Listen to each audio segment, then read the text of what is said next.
I work for NASA as an astronomer, and there are certain things we keep hidden from the public. No, the Earth isn't flat, and aliens don't control the government.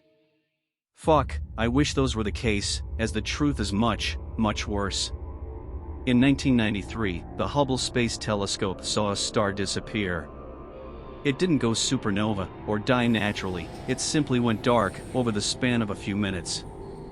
This star was already too faint to see with the naked eye, and ground-based telescopes had trouble picking it out from among the surrounding stars, so the event wasn't widely known to the public. At the time, we thought the most likely explanation was that a cloud of interstellar dust had drifted between Earth and the star, occluding it from view. It was noted and mostly forgotten about. In 2007, 2 more stars vanished. Due to the circumstances of this event, this was much more concerning. The 2 stars in question were part of a binary system, orbiting each other at a fairly close distance. If a cloud of interstellar dust was the culprit again, they would have both seemed to disappear simultaneously, or very close to it. Instead, both stars faded individually over a period of minutes, separated by a span of about 8 hours. This binary system was also about 15 light-years closer to Earth than the star that had previously disappeared in 1993. After carefully reviewing millions of Hubble images, 2 more stars were identified which had gone out, in the years 1995 and 2002. These were all in the same stellar neighborhood, only a handful of light-years from each other. The only conclusion we could draw was that some unknown influence, traveling close to the speed of light, was shrouding or destroying these stars. Unfortunately, the Hubble wasn't sensitive enough to tell us any more than that. The James Webb Space Telescope first came online a few months ago. Although official channels will tell you that it's still undergoing testing, we have been actively collecting data since early February. One of the first things we did was to aim the telescope at the regions of space occupied by the vanished stars.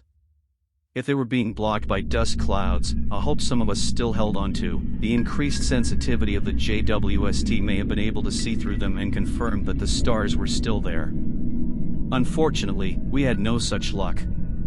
The first 3 stars that had disappeared were still completely dark. Gravitational wave detectors, though, soon found something odd. In all cases, not only were the stellar masses still present, but the amount of mass had actually increased. More sensitive observations had also detected a type of string, or web stretching through space connecting these now invisible stars. When we trained the telescope on the binary system that had vanished in 2007, which was the nearest point at which this phenomenon had so far been observed, there was finally enough ambient EM spectrum radiation left to try a mass spectrometer reading.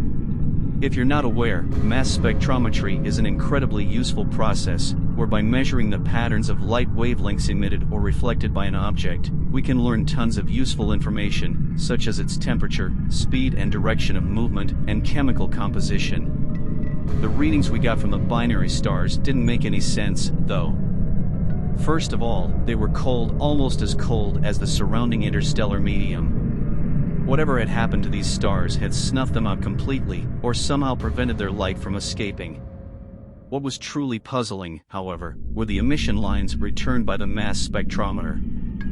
Several familiar elements, such as hydrogen, carbon, nitrogen, oxygen, and magnesium were identified, but these were few and far between. Most of the readings didn't correspond to any known chemical elements, and even seemed to defy what we knew about the physics of light, matter, and chemistry. This massive, star-spanning structure was primarily composed of materials that we didn't even have names for, and may not even have been matter as we understand it. Speculation ran rampant. Obviously, such a thing couldn't be a natural phenomenon. Finally, we had proof of extraterrestrial life. But what was this thing we had discovered, and for what purpose was it being built?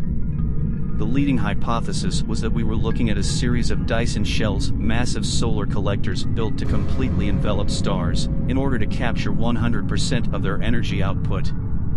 Such a concept had been envisioned in the early 20th century, as a potential source of energy for an interstellar civilization. Ever since then, the idea had found its way into popular science fiction. The construction of these massive structures had actually been theorized to be one of the first signs of intelligent extraterrestrial life that we may someday detect. It seemed that day was today. The theory still didn't explain everything, though. First of all, there was the impossible speed with which the stars were covered. Constructing a Dyson shell from scratch in a matter of minutes was beyond even the wildest speculations of scientists and sci-fi writers. Then there were the mysterious filaments that connected the shells over distances of light years. No one had any idea what purpose these could serve, or how they could even be built. Everyone at NASA was fascinated by this mystery. In hindsight, we may have been better off if we had never discovered the truth. Less than a month ago, the JWST detected a series of unusual energy bursts emanating from interstellar space. These were occurring at the very edge of a star system approximately 12 light-years from the binary system that vanished in 2007. As we focused the telescope on this system, we soon determined that these were not natural phenomena either. The energy signatures, which were still flashing intermittently, matched what would be expected from thermonuclear and antimatter-based explosions, along with several other types of energies that we couldn't identify. These explosions, although still not visible to the naked eye on Earth from that distance, were absolutely tremendous in magnitude, easily billions of times more powerful than any nuke that humanity could conceivably build. After experimenting with the telescope settings, we were able to get a clearer picture of what was going on. The tip of one of the interstellar filaments that linked the Dyson system was passing through the Oort cloud of the distant star system, approaching its sun. And whoever lived there was fighting back. Their weapons were able to slow the thing's advance, shattering, breaking off, and vaporizing planet-sized chunks of the object, but it seemed to be rebuilding itself almost as fast as it was being destroyed. After less than a week, the explosions stopped. It seems that they had run out of ammunition. In the void between stars, we knew that these things traveled at nearly the speed of light, but as we watched it approach the inner star system, its pace slowed as it swelled in size, preparing to devour the system's star. We quickly trained the telescope's mirrors on the doomed sun. We were about to watch whatever this thing was blot out another star, but in real time. We all held our breath as we watched the projected image of the main sequence star, slightly larger than our own sun. At first, nothing seemed to be happening, but soon a small shadow appeared on the edge of the luminous orb, soon followed by another shadow, and then a third. The shadows began to converge, forming a strange yet somehow familiar pattern as they blocked up the star's light. "What are those?" one of my colleagues gasped. "They almost look like..." She paused, as if afraid to say the next word for fear of ridicule. I, however, had no such hesitancy.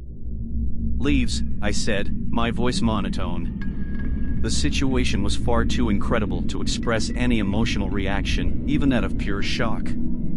"They look like leaves." We watched as, over a period of minutes, a web of shadowy outlines, matching the familiar shapes of oblong leaves and thin vines, proceeded to blot out the remaining light from the distant star. By that point, everyone in the room had realized the truth. The phenomenon we had been tracking for so many years wasn't some hyper-advanced alien megastructure. Hydrogen, carbon, nitrogen, oxygen, and magnesium, some of the few familiar elements we had detected. They were all components of chlorophyll. It was a plant. An enormous plant that spanned across light years. And, much like terrestrial plants, it sought out light to fuel itself. The filaments connecting the stars across interstellar space were stems, branches. It would grow in the direction of the nearest stars it sensed, completely enveloping them and then moving on. Any life inhabiting planets orbiting those stars would be left to freeze to death, or perhaps even worse, it was possible that the plant would devour those planets to add to its mass as well. Everyone was silent as the telescope continued to gather data. Eventually, after what seemed like an eternity, a young astronomer spoke up from the far end of the room, addressing our supervisor. "Sir, we've begun to detect the formation of another tendril, leaving the system. Its vector is..." He gulped. He didn't need to say any more, but he did anyway. "It's heading directly for our Sunday." "How much time do we have?" the supervisor replied grimly. "Judging by the time lag, distance, relativistic properties, and previously observed speeds of this thing, I'd estimate no more than 27 years, sir. 27 years. We had just watched this galactic we'd overwhelm a civilization that was, at the very least, thousands of years ahead of us technologically, and we had less than 3 decades. I'll probably be found and silenced for posting this. But I don't care. I have to tell someone. I can't keep this a secret any longer. When the sun turns black and the world begins to freeze, at least you'll have some idea of what's going on, small comfort it may be.